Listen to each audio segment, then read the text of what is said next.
mjög þakklát fyrir starfið mitt og ber mikla virðingu fyrir því.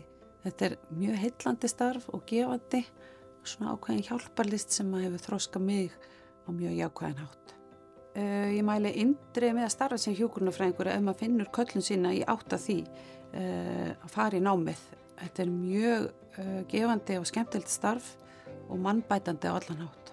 Ég útskrifaðist 1992 úr hjúkrunarfræðinni og fer síðan fljótlega inn í stjórnunarstörf, bæti við með meistaragráðu í mannauðsstjórnun sem ég kláraði 2004 og vinn svo við það en ákvað síðan í fyrra að kúvenda og sneri mér að geðhjúkrun og vinn núna inn í geðteymi og komin í annað meistaranámi í geðhjúkrun.